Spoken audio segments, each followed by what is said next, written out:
while running a video of Donald Trump's America. The problem we have right now is we're in Donald Trump's America. You know, to quote Kelly Conway, she said, and I'm paraphrasing today, that they're looking for more violence and more disruption because it helps them politically. He views this as a political benefit to him. You know, he's rooting for more violence, not less, and it's clear about that. And what's he doing? He's kept pouring gasoline on the fire. This happens to be Donald Trump's America. Donald Trump's America. COVID is out of control. He's doing very little to be, he's not prepared. He didn't prepare for it. He hasn't responded to it. And he continues to be in a position where he does nothing to deal with it. We have 15 million people out of work. We have, 50 million. It just is amazing how, if you notice, they didn't speak about COVID and they didn't speak about any of the reason why we're doing what's happening in Kenosha is happening. And by the way, I condemn violence in any form, whether it's looting or whatever it is. Notice the sense of some desperation in his voice, right? Notice the just trying to ramble on with all the talking points and just put it all out there. Yeah, it's all Trump's fault. No, this is because Democrats spent the last 120 days or so telling us all that this was a righteous movement of justice and that any focus on the looting and the rioting and the assaults, the destruction of public property. Remember when we were having huge fights a few weeks ago, or now feels like a little over a month ago, about what statues were allowed to stay? The left was having an emotional meltdown. The country was suffering the consequences, and the Democrat Party, top to bottom, was covering for them.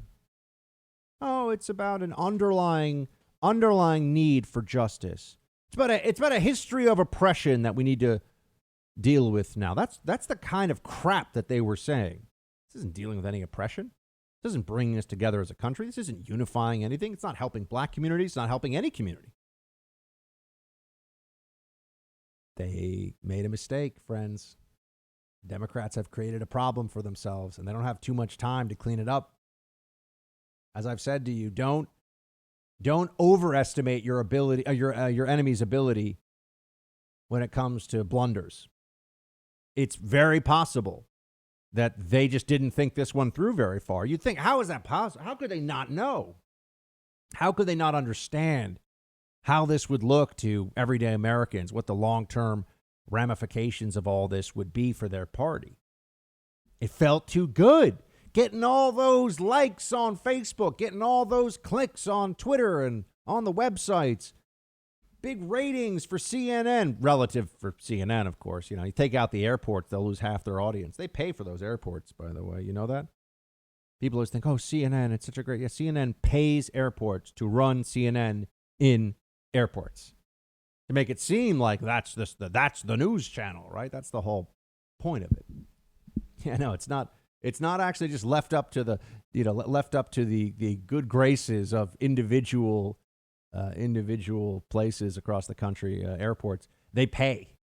CNN's like, yeah, we'll give you money. Put on CNN, so people stuck in a lounge have no choice but to watch this boring crap all day long. Here's speaking of CNN, how awful it is. Here's Chris Cuomo, Bro Cuomo. Do you even live, bro? And Don Lemon, play clip 10. The lefties have to close down the country. When you lefties destroy that's still not cities, reality, but go on. You destroy the cities with your terrible leadership. You scare the cops and punish them for doing their job, so now they won't. So who's going to stop all these crazy black people from running around the streets and coming and running through my garden? Yeah. I can't have you messing up my tomato plants. I can't have you crazy people with the tomato plant and your crazy white allies. You can't come into my house. Yeah, well, that I don't have enough bullets. Yeah, and most people don't even live where it is. So and it will only get worse. But I'll tell you, it's hard to rebut, Don. It's hard to rebut. It is, but again, it's not reality. And if you look at what's happening on the streets, most of the time it's in, as I have said, downtown areas, and it's usually a block or two in some cities, I would imagine. But they're coming. It's a bit bigger, but they're coming. All right, I know that you're look at the McGloskys. That's what they think of you. That's what they think of you. If you oppose mobs of hundreds, sometimes thousands of people in now dozens of U.S. cities over the last few months, probably 100 U.S. cities plus if you added them up. If you oppose mobs breaking windows, burning down buildings, screaming profanity at people, threatening them, punching them, hitting them with rocks, bricks, shooting lasers into the eyes of law enforcement, you see what they fall back on? That smug moron, Cuomo. Oh, I'm sorry. He must feel very safe in what I'm sure is probably a $3-4 million apartment. I'm guessing on the Upper West Side of Manhattan because I know where the CNN peeps like to live, and his multi-million-dollar house in the Hamptons. Yeah, he probably feels fine. They're not going to go through his tomato plants. What about the business owners in Kenosha? What about the black small business owners in many cities across the country who have been ruined? Oh, they have insurance. The psychotic Biden voters will say. Insurance? First of all, a lot of the time they don't have insurance. A lot of small businesses won't have sufficient insurance to cover the catastrophic loss of the entire inventory, the building, everything, all gone. But this is what Don Lemon and Chris Cuomo have to resort to. They think it's funny. What else are they going to say? We're propagandistic puppets of Zucker, who's just a glorified TV producer. The guy doesn't know squat about anything. Just lucky in the right place at the right time to get a big paycheck and be in charge of a legacy media institution. Guy hasn't had a good idea in 30 years. But it's all right. That's what they do now. They laugh at you. They think it's funny. They're making jokes, and their audience thinks it's funny too. Really? Good. They think it's so humorous. Would they laugh if they were sitting down with one of the people who lost their business? You know, if CNN was actually doing reporting, which it won't, there are others who have done this. They go to cities. There's a lot of devastation. A couple of blocks. Oh, it's just a couple of blocks in downtown. Okay. Maybe some places, 20, 30 businesses gone. How many employees work at that business? I don't know, maybe 5, 10, maybe 20 or 30. Whole department store chains are shutting down. Yes, in part because of COVID, the economy and all that, but also they feel like what's the upside of trying to open and trying to be in these major cities when people don't want to be there anymore because they don't feel safe? That safety perception is real, and it's real on my street. It's real where I live. Because I don't live in a $4 million house with lots of security and protection and everything else. Just a normal person renting an apartment like all the other schlubs here in New York. Do I feel safe walking down the streets? I mean, I was going to say 6 feet tall, 200 pounds, COVID, so I'm more like 210, maybe 215 now, but yeah, I feel like I can handle myself for the most part, but some lunatic comes up to me with a, sharpened screwdriver. Not particularly going to want to get into a hand-to-hand situation. That's going up all over the city. You're seeing more of it happening. That's funny. Don Lemon and Chris Cuomo think that's funny. Oh, it's funny, and if you don't think that's humorous, then you're a racist. That's what they want you to say. No, I'm actually quite opposed to the majority of the majority of Antifa, that is a bunch of white, undereducated, but somehow still college-educated sociopaths. I have absolute contempt for them. This isn't about race, but they try to make it about race. They want to scare people off from seeing the truth.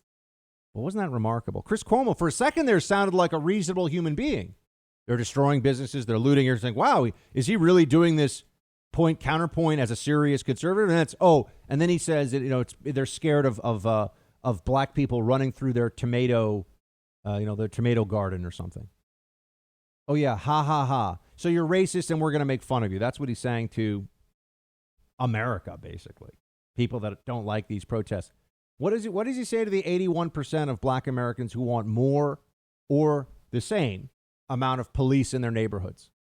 Don't want defunding. Are they scared someone's going to run through their tomato patch or whatever? Is that the answer that you get? The journalist class in this country has betrayed this country, and they are the enemies of the people. The president's right. That's why they get so upset when he says this. All they care about is perception about them, their paychecks, their prerogatives. Nothing else matters. What happens to the country, they'll cover it one way or the other. You see, they get to separate themselves from all the mayhem that's created by the policies that they endlessly support. Don Lemon lives in basically a mansion. I know where he lives. He lives up in a multi-million-dollar brownstone in Harlem. Chris Cuomo, I don't know where he lives, but the guy's got millions of. That's true of all these CNN anchors. Super rich, they don't care. The economy's bad. Well, they got plenty of money. They've got stable jobs. As long as they do Zucker's bidding, they're fine. They don't care about you, and they don't care about the truth. In fact, it's worse than not caring about you. They think it's funny to be derisive toward you. They really haven't abandoned that attitude that cost them so dearly, the media in general, as evidenced by these two clowns, of those, snaggletooth, dumb, xenophobic, racist hillbillies who are going to go vote for Donald Trump. That's really what they think this is all about. Let's hope they keep that attitude of superiority, unearned superiority and smugness. I tell you, I sit here. They're both intellectually so weak. These are not smart. They're not smart people. They're both morons. But CNN puts them on, pretends they're journos. They're actually just opinion anchors that have other people writing their stuff. And they're there to make fun of you if you have any concerns about what's happening across the country. I wonder if they'd make funny jokes at the widow of David Dorn. Is that funny to them? Is that really humorous? Ha ha ha, people scared of running through the tomato garden. Is that funny? Do you think that Chris Cuomo, if he was in the position that Rand Paul was in last night, where Chris Cuomo was very tough when there's a guy who's half his size, maybe, in a public place, middle of the day, says something he doesn't like, and then Chris Cuomo gets in his face and says he's going to throw him down the stairs. I just want to know, would that be Chris Cuomo's approach if he had a mob of 30 people screaming profanity in his face? How tough would he be then? Would he be a very tough guy then? All the kettlebell swings in the world aren't going to be able to let you compete with 30 barbarians on the street. So was that funny? What about the people that I don't even know who they are? Just anyone attending the RNC, maybe they're donors, whatever. Some of them are elderly. They're being screamed at in the street. If Chris Cuomo was screamed at, would that be funny? Dan Bongino was there last night. And look, the thing about Dan is, I'd have his back in a bar fight in a second, but he doesn't need it. But he was being screamed at with his wife present by these savages. What does Chris Cuomo think? Is that funny? Is it something that you should have to deal with, that you have lunatics screaming horrible things at your wife while you're with her? These people have no honor. CNN is like an enemy media propaganda machine. No respect for it. It has no honor. No intelligence. People work there are morons. But it's the Democrat Party now, folks. That's what they represent. That's who they've become. And fortunately, more and more Americans are waking up to this. What does COVID-19 have to do with you losing your home? Well, the FBI knows that cyber theft is up 75% from the beginning of the pandemic, and home title theft is a cybercrime. Here's how it works. Your home's title's online. The bad guys find it. They use a quitclaim deed to switch you off and put them on your home's title. Then they take out loans and stick you with the payments. You might not even find this out until you get a foreclosure notice. You've got to take action now. Create a virtual barrier around your home's title with Home Title Lock. Usual identity theft services don't protect you. Home Title Lock is specifically designed to protect your home's title online. Go now to HomeTitleLock.com. Use the promo code BUCK for 30 free days of protection. You can also register your home's address to see if you're already a victim and don't know it. Again, HomeTitleLock.com. Promo code BUCK for 30 free days of protection.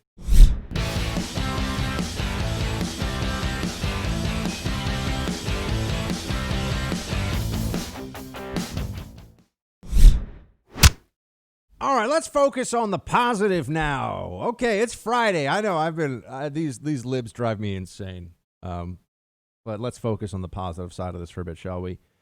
There were some really memorable lines, some great moments in the president's speech last night. Overall, the speech was too long. It's just true. I don't know why. I don't know why speech writers can't figure this out. Nobody wants to sit for more than 40 minutes, really. And I will tell you, 30 minutes for a speech is great. Nobody wants to sit for an hour and 30 minutes through a speech. No. This is not a thing. But, they get all caught up in their rhetorical flourishes. And no. Anyway, other than that, I'm keeping it real, folks. I keep it real here. But there were some great lines in all of this. And there was one rhetorical question that I'd be wondering about. Play clip 20. My fellow Americans, tonight, with a heart full of gratitude and boundless optimism, I profoundly accept this nomination for President of the United States. The Republican Party, the party of Abraham Lincoln, goes forward united, determined, and ready to welcome millions of Democrats, independents, and anyone who believes in the greatness of America and the righteous heart of the American people. Yeah, that wasn't a rhetorical question. That was the president accepting the nomination. He already had asked before, how can Biden lead a country he wants to tear down? That's the big hit on the Democrats that I think really lands very solidly right now. That's what you get from the president. And then there's also the foreign policy issues that, the two things that you didn't hear about at all really during the DNC were the riots, which now the Democrats want to talk about because they got a problem, and China, our biggest competitor. The focus, the media's relentless focus on Russia was an abject distraction. Okay, Russia, as we know, the whole Russia collusion thing was a fantasy, a fairy tale, but also Russia is not our primary geopolitical rival, not even close. It is China by a mile. What has been the Biden position on dealing with it? Remember, he's very involved in foreign policy. You can't really hit Kamala Harris on foreign policy stuff because she doesn't have any foreign policy experience. And, there are plenty of people now that have been in high elected office that don't until they get there. But Biden, that's his calling card, man. He's supposed to be the foreign policy experience guy. Here's what Trump says about what would happen if he gets elected. Play 21. China would own our country if Joe Biden got elected. Unlike Biden, I will hold them fully accountable for the tragedy that they caused all over the world. In recent months, our nation and the world has been hit by the once-in-a-century pandemic that China allowed to spread around the globe. They could have stopped it, but they allowed it to come out. Have you ever in your life heard a president willing to speak about what the Chinese Communist Party is doing in the way that Donald Trump has? Now, look, you go back to Reagan. Obviously, it was the Soviet Union we were concerned about, not China. But I mean, of the last, let me think, 4 presidents, have any of them ever seen China for what it is as a concern for the U.S. the way that Donald Trump has? No. In fact, Trump was way ahead of this. Initially, there were so many people who were saying that Trump was going to cause a trade war with China, that he was going to destroy international trade, is going to cost us all this money.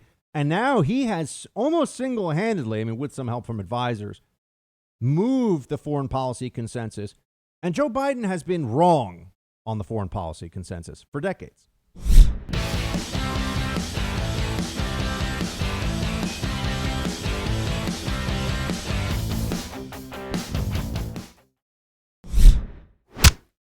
In recent months, our nation and the entire planet has been struck by a new and powerful invisible enemy. Like those brave Americans before us, we are meeting this challenge. We are delivering life-saving therapies and will produce a vaccine before the end of the year, or maybe even sooner. We will defeat the virus, end the pandemic, and emerge stronger than ever before. Optimism, vision, leadership. The president was expressing all those things last night. So that's one vision of the future. That's one path forward for the country.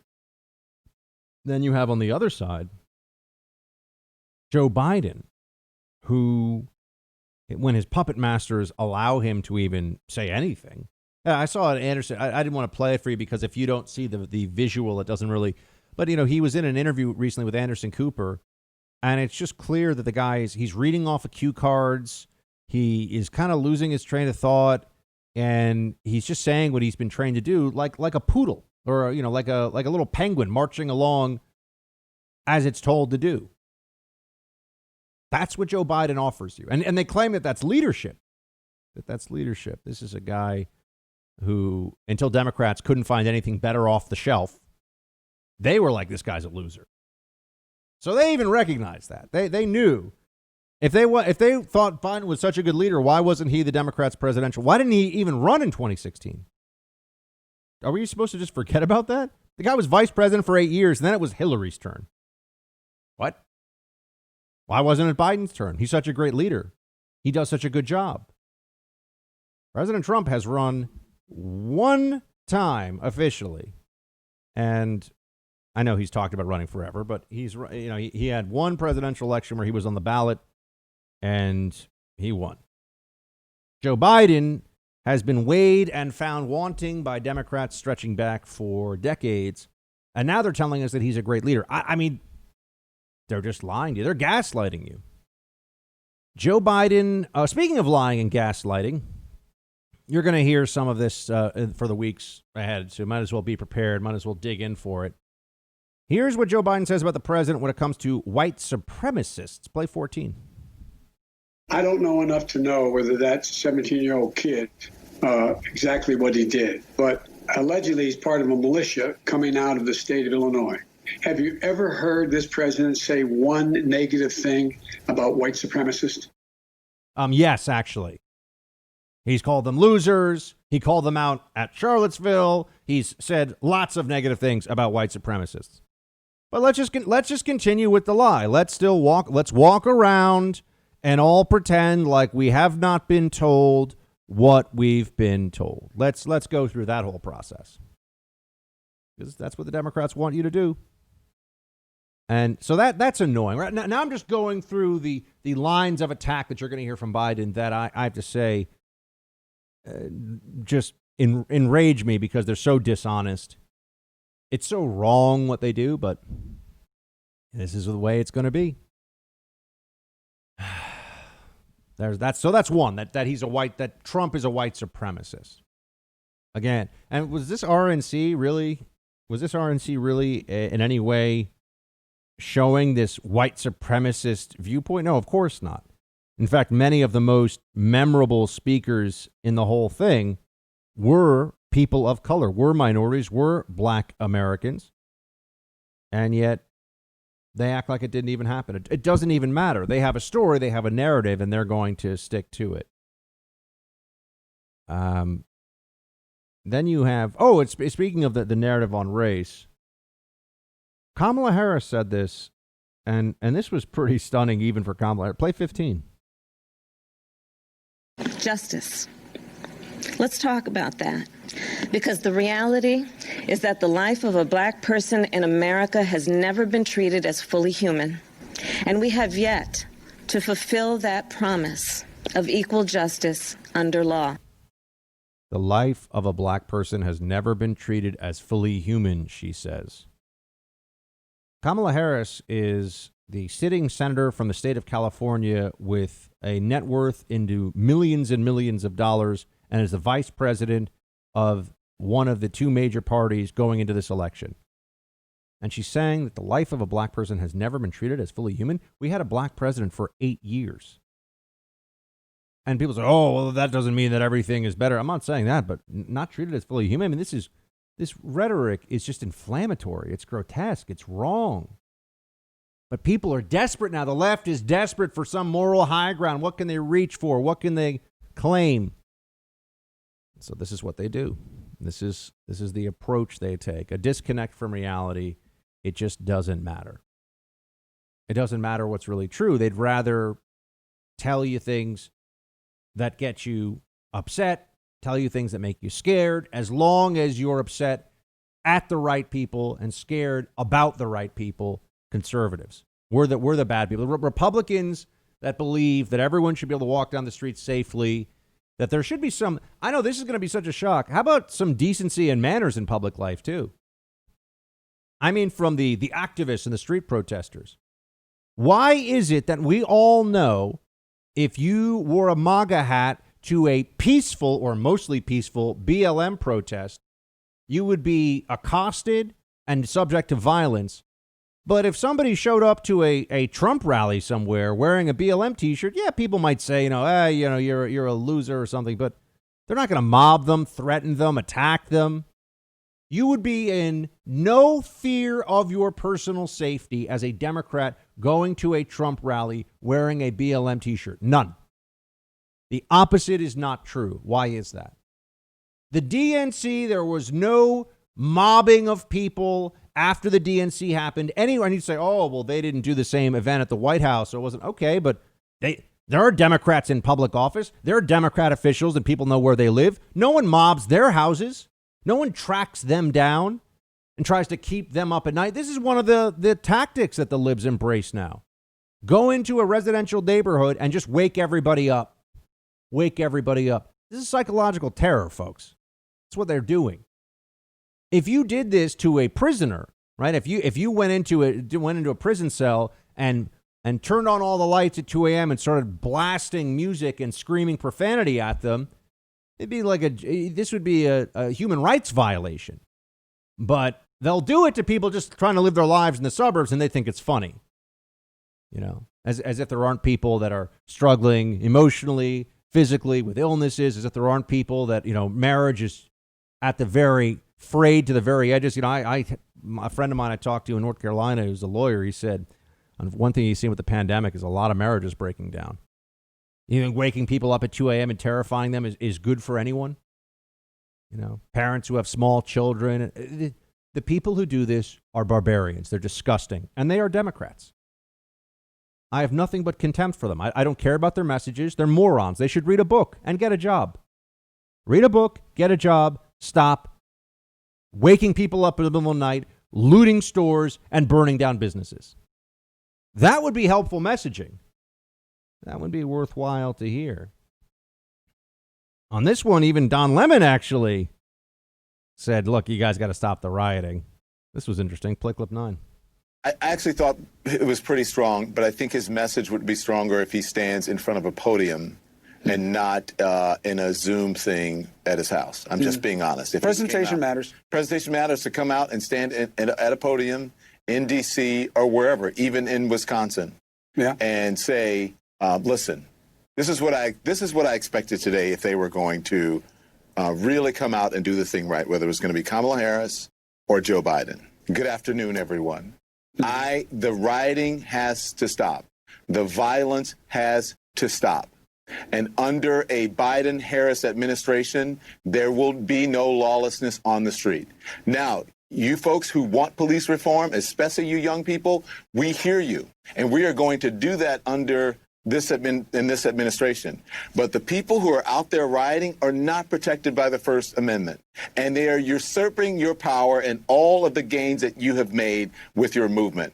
And it's got to stop. Yeah. Why haven't they said that? That's the better question. We all know what they should say. We all know what Biden and Harris should be telling people. Why hasn't it already happened? Why didn't it happen months ago? Because they thought it was working for them. They figured our base is energized. We're all having this constant conversation about race and racism that never goes anywhere helpful. But yeah, we're forcing the conversation. And we have our activists out there, and they're raising money, and corporate America is showing just abject cowardice and bending the knee to BLM all over the place. Yeah, we're on offense. We're going after Trump. Cities are besieged. Trump voters are scared. They're stuck in their homes. They can't go out and protest. Yeah. They loved it. They thought it was great. Now they don't think it's so great. Because people are seeing them for who they are, seeing what's really going on. Isn't it fascinating? Here we are almost in September, right before the election. Oh, gee, Is this because they recognized that it was wrong to have these riots and looting all this time? Or is it because the Democrats are losing ground in the polls and they're recognizing that Donald Trump is going to be president for 4 more years if they don't knock this crap out right away with the looting, the rioting? And I think they're worried they can't shut it down. They're going to try. They're trying to get the message out now. But this is all about the cynical posturing of Democrats. It's not about a recognition of what's moral and what's right here. Speaking of cynical posturing, let's go back to Joe Biden for a moment.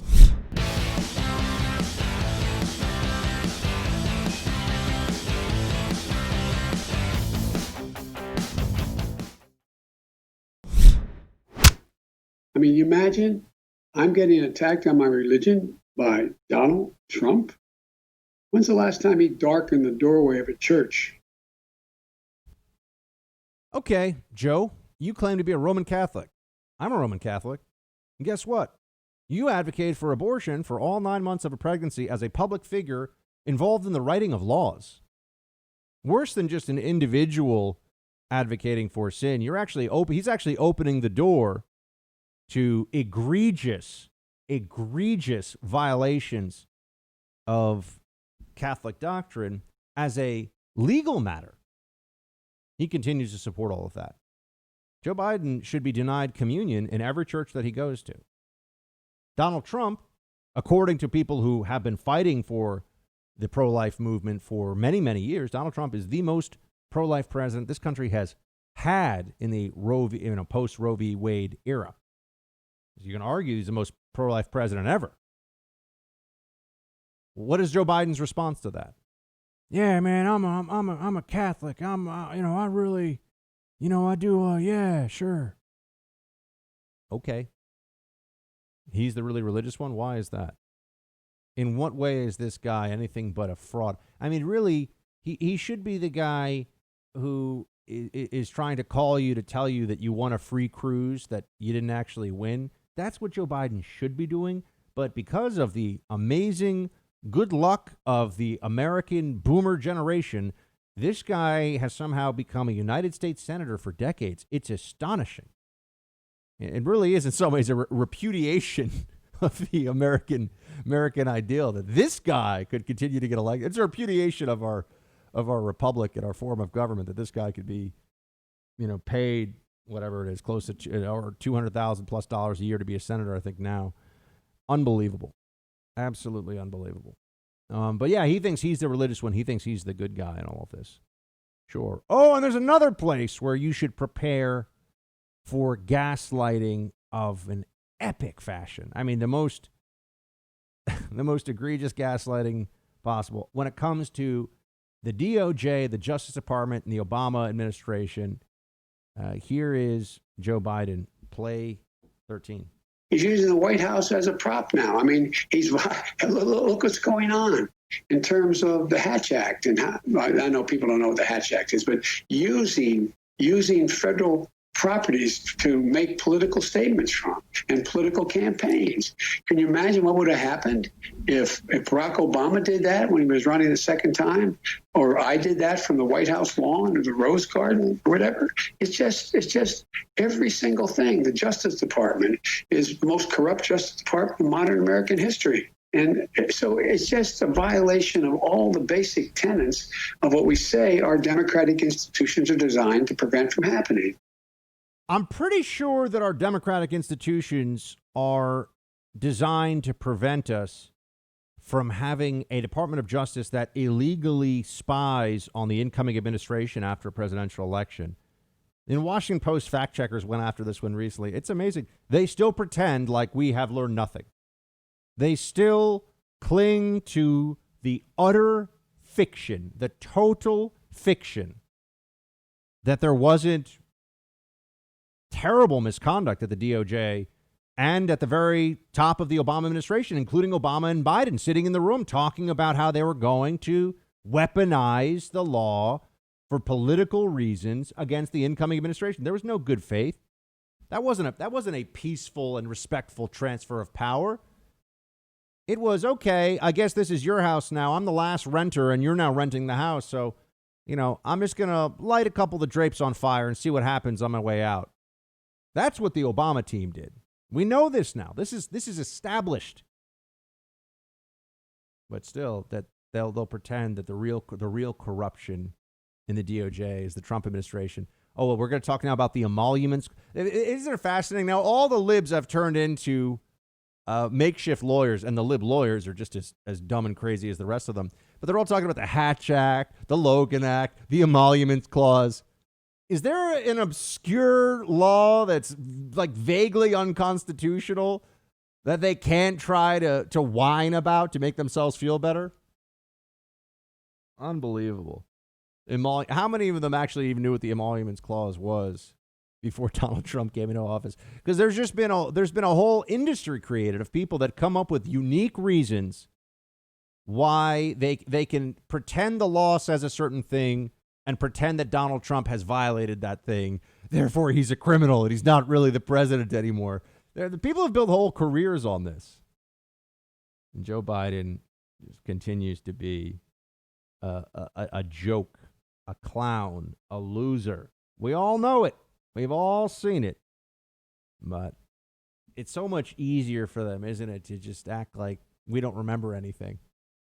That's such a prominent part of the Democrat approach on all this stuff for Biden.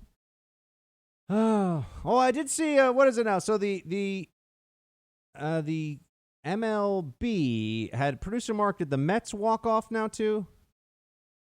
Yes, the Mets took the field and promptly walked off. Professional sports. Look, I can live without it. I don't know. I don't really care. So I'm not a good person to ask about this. What exactly do they think they're doing other than trying to up their social media follower count with all this stuff? What are they complaining about now?